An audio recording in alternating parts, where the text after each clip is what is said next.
Hello, Scrolls fans. Smogan here with Sysp for the second episode of Scrolls Rack. In the last episode, you saw us tuning a deck, a growth energy token build, with the hopes of making it at least somewhat competitive, able to compete with some of the better decks that are out there. We only did 1 or 2 test games with that, but we're going to try out a whole new deck with this little series. We are actually going to do something a little bit different. Rather than going into a strict metagame deck, we are going to take one of the brand new precons that were released in the most recent patch and try to tune that up with the hope of showing players that are new to the game what they can do with these new decks. So Sysp, tell us a little bit about Longnose Brigade, the deck that we've selected to tune. Certainly. Well, Longnose Brigade is basically, as you might know, Longnose is the central part of the deck, even though he's a one-off. He's there in spirit at least. And Longnose, the Greylock, for you that don't know, basically is both a melee creature, he's a Gravelock, and he also creates temporary resources, which are all very key traits of this deck. So it's a lot of melee, there's a lot of Gravelocks with some synergy, and there's also some temporary resource gain to fuel all of this. So that's the kind of the main idea behind the deck. Now, it's a precon, so some of the ideas are maybe a little bit less refined than the others, and there's certainly different ways of taking the deck. But I'm thinking that maybe for a starting piece here, we'll try to make it just a little bit more consistent with especially the creature themes in it, and see where we end up. Yeah, sounds that good. makes sense. So our goal here isn't necessarily to make the best energy deck in the game. We're just going to try to take the themes that are already present in this precon and just sort of make them more consistent, come out a little bit more stronger, put a little bit of more money into the deck, and see what you can kind of build it towards. And like Sif said, there's probably 3 or 4 directions you can take this deck. So we're just going to pick one and run with it. Exactly. So looking at the precon, what you'll notice about the precons especially is that they are fairly scattered. And that's just the nature of the beast here. It's a lot of like one-offs, two-offs. That doesn't necessarily mean it's a bad deck, but it just means that it's maybe a little bit less consistent than if you have more 3-offs in the deck. So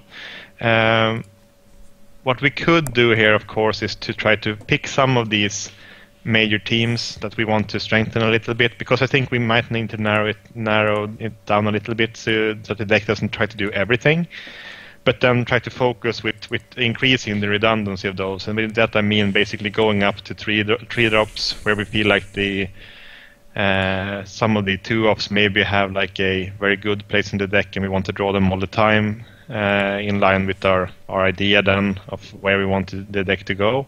And also maybe to cut out some pure chaff, because there is some clunkers in there, unfortunately. Stuff and that try we're not excited to play. Yeah. I saw you were hovering Snargle Brain for Poor a bit there. Brain. We can maybe start by cutting that. I mean, it is... Here's the thing with Snargle Brain. I mean, yeah. +1 attack for 1 resource is kind of meh. It doesn't do much. It's resource efficient. +1 attack, +2 health for 1. I'm still not excited, and you don't even always get that. No, exactly. It's not a bad scroll by any means. I mean, if you look at it like objectively across the resources, when you're up to 6, it's basically a crown of strength for 1 less. Yeah. So it certainly is like it's not bad like for an enchantment. It's just that the 1 attack is a little bit iffy. I mean, it's like it basically is spark in a sense, right, but a less powerful spark in that it kills, and it's also a little bit it's like Iron Whip, but it doesn't do what Iron Whip does. So it's just not very good with these kinds of enchantments in energy, unfortunately. I mean, Growth has them because they have better ones when it comes to how much attack they do. And yeah, okay, we have some as well. Yeah, maybe Machinated and so on. I mean, Desperation, Iron Whip, like you said, all fulfill their purpose and do it better. Exactly, and if you put them to next to each other, Snargle Brain starting to look pretty sorry. So we can cut that without much hesitation there. Creatures would probably go better in that slot, for instance. So, right. But then I think we might need to talk a little bit about the what I feel is like the dividing line between these, because there's a pretty big glaring anti-synergy in the deck, which is basically Snargle. Snargle is one of the weirdest creatures in the game, I think. In any other faction, it would probably be like a very big, solid meta game. Yeah. Played in almost every order deck if he was order. Yeah, I mean, he has crushes. Like if you look at just the stats, he's fantastic. I mean, a 5/2/4 for 4. Oh, yeah. I mean, he's pretty unique in that slot. But it's just the thing why you're playing energy is like you have pretty powerful spells. I mean, you have removal, and you have great like sheep pumps, and I mean, pretty much all of the energy spells are fantastic and are the envy of the other factions. But then you're playing this fantastic creature that doesn't like you playing spells. Right. It's just frustrating tension sometimes. Yeah, and I'm fine with some of that. I mean, if the spells I'm playing are burn and so on. But the problem with the deck here is that it has the 3 Skull Shrines especially, which are supporting the other part of the team, which is the ones of temporary resource gain, where you have that, you have Snargle Hunter, and you also have Uhu. And of those, I mean, Snargle Hunter plays pretty well with Snargle, weirdly enough. Yeah. You would think that they would be at odds, but apparently they're best buddies. Until the Snargle Hunter kills the Snargle. Oh wait, it doesn't. Never mind. Hey, with a Snargle Brain, the Snargle Hunter will. Oh, that's true. Maybe we should have cut those. But okay. Yeah, we won't run into many Snargles in the meta, so we're fine with that. Yeah. But then the Skull Shrine is a little bit weirder because it doesn't actually synergize that well with Snargle. We don't really want to drop it that much, especially when we're drawing it when we already have Snargle out. It's probably very low on our list of what we want to do. Yeah. And it feels like it's an enchantment, but it is actually a spell. Yeah. Yeah. Which is unfortunate. And if Skull Shrine fit the deck better, maybe we would go with Skull Shrine instead of the Snargle. But it just is in an awkward spot on the curve where you play it on turn 3, turn 4 you're ready to play a 6-drop, and what's that 6-drop going to be? Are you excited to... I mean, Gravelock Freak's a great card, but that's not what you're looking to do. Exactly. So here's like the conundrum of where we want to go. I mean, we can go in either direction here, but I feel like one of them has to go, either the Snargle or the Skull Shrine. And the deck takes on 2 very different ways when it does that. I mean, if you go with keep Snargle in, we'll be more creature heavy, probably cut maybe some more spells, we'll see. And then if you keep the Skull Shrine in, then I mean you want to increase your output when you actually have Skull Shrine out, so you want to add maybe more expensive stuff. But I think that we'll cut the Skull Shrine for now. I'm fine with the other parts of the ramp. But I think that just for compensating, and also because it is his deck, I think we actually should add an Uhu here, just because it's a rare. But only I mean, it's basically his deck. I mean, even though it's a rare, I think we should add him. He is the heart and soul of the deck. And he's actually really cheap on the black market right now. You can get an Uhu for less than 500. Okay, but then it's the shoe-in, I think. I think also the thing with Uhu is that, I mean, he does play very well with the deck. He plays well with he plays well with Snargle. He likes just the amount of Gravelocks we're playing. He gets buffed a little bit with Elder, and he also counts down Freak. I mean, what's not to like about him? So, and we're not adding 3. I mean, it's the unique problem a little bit.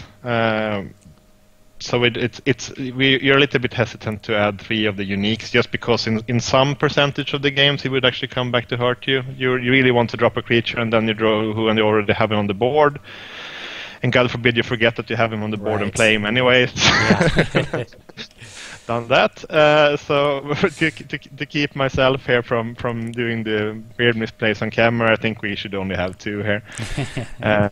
But he's a great fit for the deck. Yeah, I like him too. Yeah, no wonder he's the general of this deck. I'm kind of looking over the rest of the deck list and thinking, are there any more easy cuts that we can make that we know we won't want in the final form? No, I think that I mean the spell count is a little bit high. I think that there's a pretty. I think we can focus a little bit on the redundancy. I think and see where we end up. Okay. There is a pretty glaring 2-off here that should probably almost never be a 2-off. It's the spell that every deck wants, but only energy can have. Which one am I talking about? You might be talking about burn. Yeah, I think that there's absolutely no reason ever to play anything less than 3 in an energy deck that can actually get up to 4. And this one actually should be able to get up to 4. I mean, that's the entire plan. So, Right. so having 3 of those... Auto-include. Auto-include, yeah. So that's easy.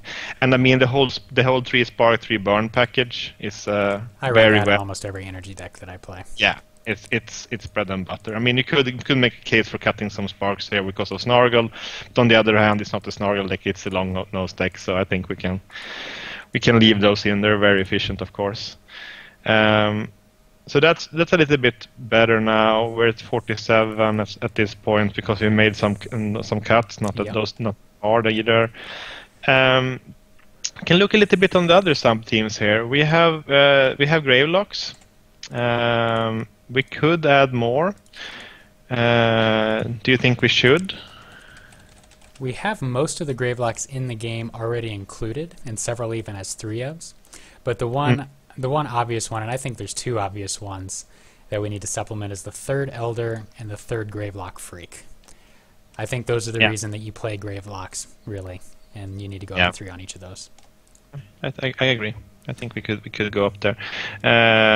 Elder is a rare, but he's a pretty good one though for this deck particularly. I mean, and the Freak is just our way of getting some use out of our temporary resource gain that we still have a bit of with Uhu and Snargle Hunter. But also he is a very big deterrent for like attacking into us, of course. So now he's just a pretty great fit, I think. Yeah. It could be a little bit concerning just of the cost of the deck, but I think that we can trim down on that later. But let's add some more cheap stuff, maybe. Sure. We currently have 3 of every Gravelock creature except for, or at least energy Gravelock creature, except for the Lockling Brood. Yeah, and I think that's actually a pretty solid 2-off as well. We're not doing anything fancy with taking protecting advantage of it. Yeah, I mean this is not like there's a very few tricks that you can do for keeping Lockling Brood alive. Wings Warder comes to mind if you need to splash for order for it. But I mean it's just I think it's a fairly good 2-off here. It's not very essential to the deck. The deck certainly doesn't mind it. I could even see it getting cut here, just because it often trades down. In the resources especially. Yeah. So and I mean if we're spending like temporary resources on something and then we don't really want them to be able to counter it with whatever 1-cost spell is in their hand. On the other hand, there are some matchups where it's better than the others. So and having a 2-off like that in those matchups is pretty fine. I mean you won't throw it every game, but you can keep it if you feel like it's particularly suited for the matchup. So 2-off that synergizes pretty well with the rest of the deck I think is fine, but I would be hesitant to go up to 3 here actually. So we'll stay at 2 for now, see how it looks. Do you see any other big synergies that we have? Well, we have a lot of high attack with our creatures, and we have a lot of pump spells, especially with Machinated, and I feel like maybe we want to do something to take advantage of that a little bit better. Yeah, that could be a pretty good one. We also have this structure sub-theme with Hired Smuggler, Oculus Cannon, and what's the other? And the State Machine. Yeah, I think that those actually pretty fine. The Hired Smuggler especially is pretty good in the deck just because it's pretty good in almost every energy deck for soccer. But it's one of those things where you like in a stalled board state. Where you can usually get up to here with energy and all of these pretty high toughness creatures and structures. She's very good at just keep on drawing, even though you don't drop the structures all the time. You can continue ramping, and this deck really likes ramping. Yeah. I mean, it wants to go up, so it's one of the ways that we can actually supplant some of card draw here, because apart from her, we don't have too much of that. So maybe we should actually even add a third one. Okay. It's very very rare. It's like, oh, I don't only want 2 higher smugglers, because usually I want her early and I want her late and I want her consistently always. And yeah, I have a bit of a smuggler crush, yeah, for sure. But then why use structures then apart from sacking them? I mean, I think that these 2 are pretty good, especially on curve. Oculus Cannon and State Machine. State Machine is actually a fantastically fine. I really like State Machine. Yeah, it's pretty fantastic. It's one of the safest scrolls in the game, just because, I mean, if you drop it, if they want to play any creature, they're gonna take damage. If they want to kill it, if they even have lethal on the board for it when you drop it, it's still gonna soak pretty much like 4 or 5 damage. Yeah. And maybe deal 1 or 2. I mean, what's not to like? One of the best blockers in the game, and if they wait it out, sometimes you get those opponents where they wait it out, and maybe you drop a second one while the first one is still there. It's just not it's a pretty losing prospect if you're not playing creatures mostly. So absolutely. And I think that the benefit here with higher smugglers, we don't need to mess with that configuration too much. We can have 2 Oculus Cannons, we can have 2 State Machines. If I would cut anything here, it would probably be the Oculus, since we have very few ways of hasting it. And then I feel like maybe State Machine is better. There are also other structures we could add in the place of the Oculus Cannon. Obviously, any number of them in Energy, but Automaton Forge is one of the best. And then there's also the Snargle Omelet, if we wanted to try to take advantage of some of that ramp that we were using. I think maybe in this deck, I'm pretty fine with not having either Omelet or Forge as an outlet. The reason for it is like I rather actually use those resources playing more scrolls out on the board, just because I feel like our scrolls could actually support that. So I think maybe we can. I mean, there's an obvious play of like fetching the Omelet and all of that, but I think we can try a different approach with this and not do the Omelet, and also maybe be a little bit hesitant on adding even more rares into the deck, if that's a consideration. Yes, absolutely. Then again, I mean, there is definitely a build where we go even heavier into the Gravelock theme and really all of that. focus on energy production and in that case, I think it might be a case of taking out Snargle and putting in the Skull Shrines again, because then we have very good outlets for them. But let's keep it like that. Maybe we cut the Oculuses and add the another State Machine instead. We save a scroll there and we become a little bit more consistent. So. And now we have the really fun Hired Smuggler State Machine lock, where you're consistently putting 2 State Machines on the board until they can deal with the Smuggler. Very fun. At least for the person playing it. It is for the person playing it. Another theme we have is the way we're hasting our creatures. We don't have Bombard, which makes sense because we can't take advantage of it really. Nah, we do have Iron Whip, which is doubly good, of course, with Freak, because if you haste one of your other Gravelocks, then Freak also comes down. So Iron Whip is very good there. It's also a very versatile scroll. Sometimes you need the damage on their side. Sometimes you need the attack and the countdown on your side. Sometimes you just need to kill something like a Vader of the Wild. Especially Vader of the Wild, exactly. Maybe we'll have a third one. I don't know. What do you think? There is also the Desperation Copper Auto into Iron Whip play. This is true. We don't have Desperation in the deck as of yet, but... Well, I was more just referring it to being a Desperation move, because I see. Okay. It's actually scroll. Just paying 3 resources for 5 damage when you're desperate. But on the other hand, you're absolutely right that Desperation is actually could be a fit for the deck. Should we add the third the copper as well? Well, we talked in our last video about our little crush on Copper Automaton. It does trade up pretty well, so we'll start at 3. Also, the Fury is pretty good with Lockling Brood. It's one of the ways to get value out of it. So maybe we'll go up to 2 Furies and 3 Coppers there. Copper and Fury is like very, very nice together. And some incidental smuggler countdowns and all that. Yeah, I like that. What do you think about the Blind Rage there? Blind Rage is a nice scroll, but I think it's actually in a decent spot in the metagame right now with things like Arbalisteer running around with really high countdown in the middle of opponents' armies. But I just don't know that we can get enough consistent advantage out of it to pick it over paying 2 more resources for Thunder Surge or Violent Dispersal.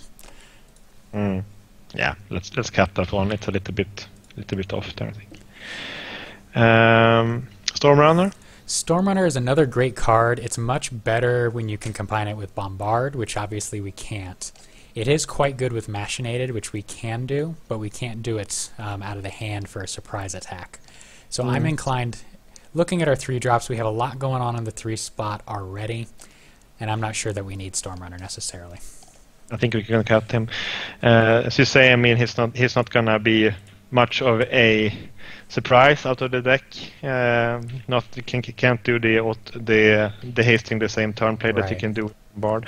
I think that actually we could also leave Machinated as a 2-off. I mean, it's obviously a great scroll, of course, but as it stands now, we're not playing Canonetta, we're not playing Ashran, we're not playing any user suspects. The only one we're really playing that has massive advantage out of it is the Raider, exactly.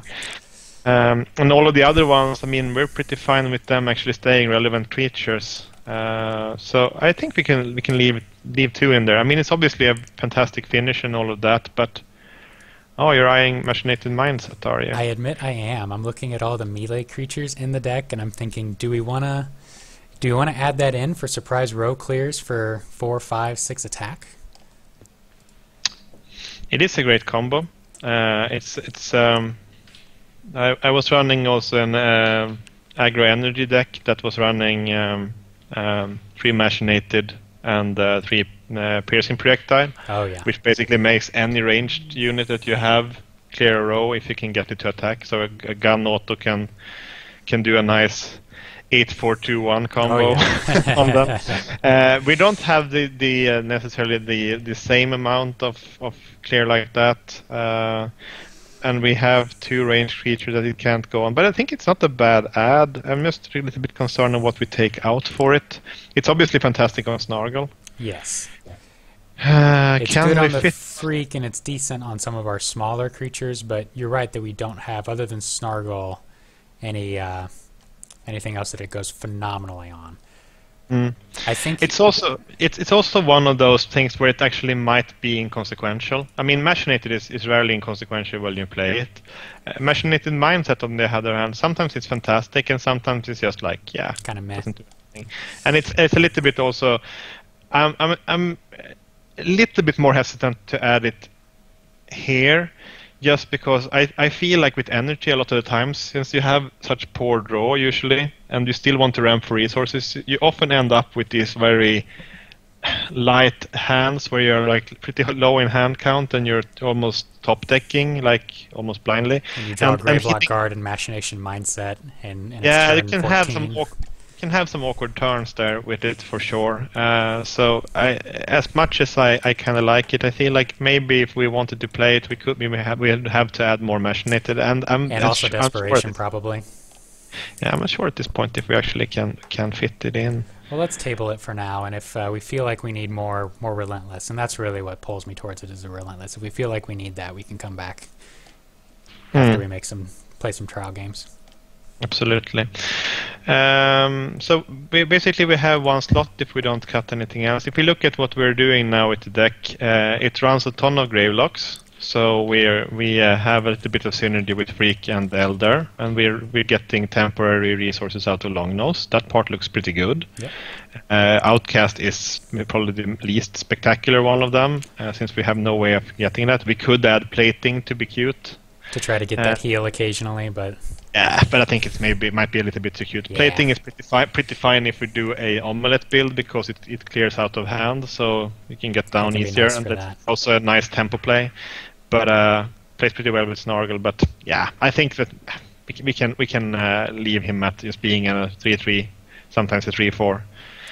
Hunter is a pretty good. We don't for an energy deck. We don't have too many 3-drops. Which is surprising. We really only have 2 creatures, and they're identical, basically. Yeah.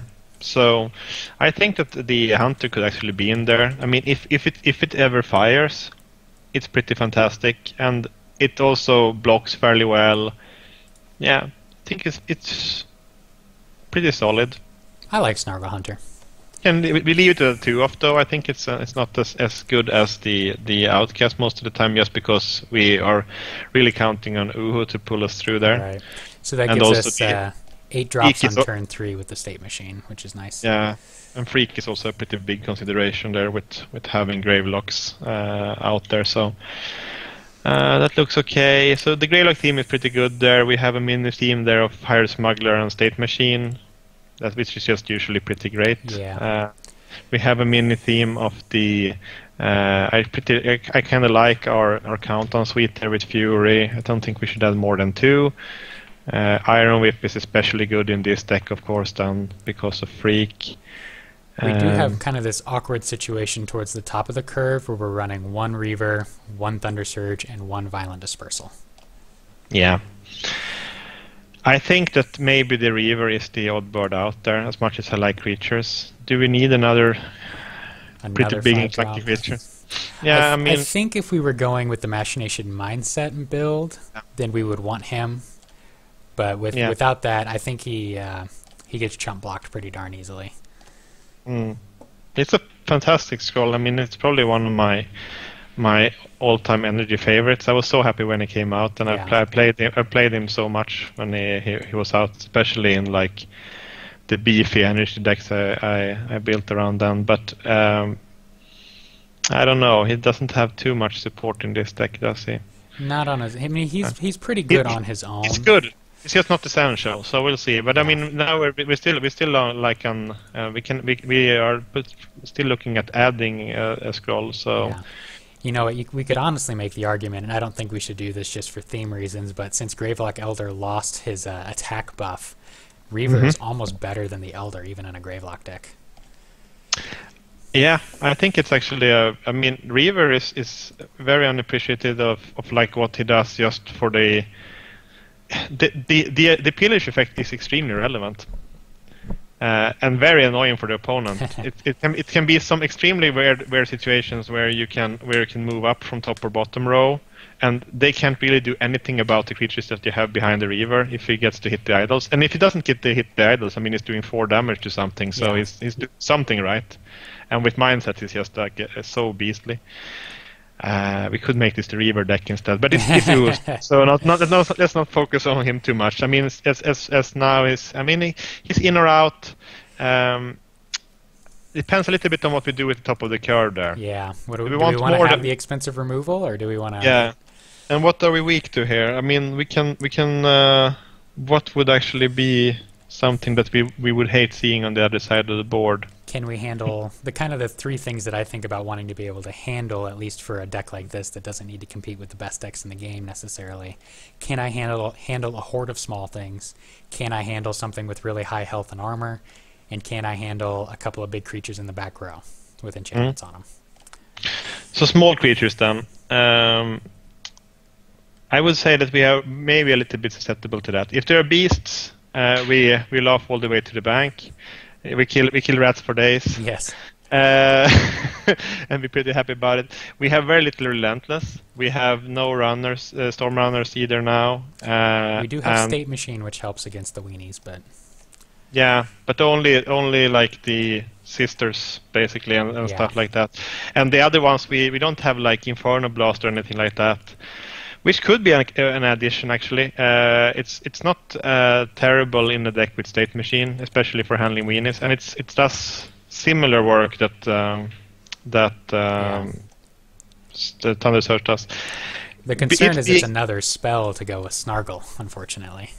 Yeah, and maybe we want actually the few spells that we cast to do a little bit more. So it could be a case of adding in the Surge instead. Poor Snargle, he gets blamed for everything. He does. Maybe we want to add the Surge. If we're looking at the other parts there, I mean, if there's big creatures, we're pretty good at soaking stuff. So that's not a major consideration. I think maybe what we want to have here, we can have these silver bullets. I'm fine with those, especially since they're already in the deck and people will have them. Yeah. If there would be something that would add, it's maybe that would add Potion of Resistance here. I was just thinking that. And I would maybe actually even add 2 here and cut the Reaver down for it. We go down to 30 creatures and 3 structures, but that's fairly fine, especially in this kind of like mid-range deck where we have pretty good mix. We have it looks fairly good when you just look at the numbers. Maybe the spells are a little bit high for Snargle, but he'll just have to make do with that. He'll do the best he can, and the spells are pretty consequential. Like what you don't want with Snargle is to play spells that don't do a lot. If you want to play a spell, it's got to be worth it. And I think our spells are worth it for the most part. The thing is that the spells are affecting the board. That's the main reason why the Skull Shrine is a big problem. Because if you have a turn where you actually want to attack with the Snargle, you can't really play the Skull Shrine there. There is definitely boards where you have the Snargle on 0 countdown. It's still the right play to play the Burn, for instance, and move in and save the Snargle attack for next turn. Because he's still coming. He's just delayed a bit. Yeah, and I mean, it might be a better place for him. If it's just attacking into a rat, maybe, then it would be a better turn to play like Thunder Surge here or something like that, and then maybe move closer to the stuff that you really want to hit. Right. So it's not always a disadvantage. This is a little bit like Tool Initiate's ability that could be used to just make sure that the attack for a turn. Yeah. Yeah, I mean, That's you can be cute with that. And Fury is also pretty funny. Funny interaction with Fury there is, of course, that he. If he counts up with Fury, because they happen in the reverse order. If he's on 0, he actually counts up with Fury. It doesn't trigger in the right order there for him, but that's fine. If he started at 1, he's still at 1 at least. If Fury goes off, so it's not a complete waste. But I think that the deck is actually looking pretty good then. Not bad for a first draft, and we haven't actually changed all that many scrolls. We really just took out some of the extra themes that we weren't deciding to support, some of the one-ofs, some of the two-ofs. There are things that we could still do if we wanted to try to make it an even better deck. For example, running 1 Thunder Surge and 1 Violent Dispersal probably isn't correct.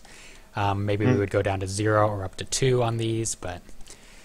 I think it's not obvious which one you cut either. I think you might need to play a little bit with the deck to decide it and also see which one you want in certain situations. You could always earmark those in your head and see, like, when you draw Thunder Surge or Violent Dispersal, which one you actually want it to be. And if it's consistently coming up with the same answer, then you should probably make the cut there. So it's a good little tip there to remember which scrolls you're on the fence about, and then just mark them for, like, taking an extra second to think about them when you draw them, and it's like deciding on which ones you actually want them to be. And if it's something that you don't have enough of in your deck, then if you're always thinking like, oh, I wish this could be Burn. Yeah. I'm sorry, you're out of luck. You can only play 3. But if there is like that. If I always want Snargle Hunter, or more likely, if I always want Machinated or Fury or Potion of Resistance, then you can add the 3rd. Yeah. Exactly. No, I think we're pretty fine with this, and also there were some rare considerations here. So we have tried to not do too many rares here. Yeah. Uhu was added just because obviously it is his deck, so you have to make do with that. Yeah. We added one Elder, but if you feel like you can't really get that one, keep in the Reaver. I mean, it does a fantastic Elder impression in this deck. And like you said, almost better sometimes.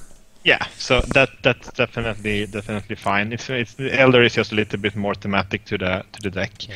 We did add 2 Potions of Resistance. Potion of Resistance we added. You can swap those out for plating if you want. It doesn't exactly do the same thing, but it has a little bit of different synergy. It doesn't count up Snargle. It's pretty good with Outcast because you get wild, so you can regenerate it, and it's a full tempo play without costing you anything. So plating will be probably fine in this deck as well. Potion resistance is generally a little bit better, but not by that much that you would be ashamed of running plating in your deck. Yeah, so it'd be okay. And other than that, I think we didn't really add much more in terms of rares. We only have 11 total in the deck. We only added 3, and we actually took some out that you could sell. Yeah. You could sell that one Reaver and buy all the pieces that we added, I think.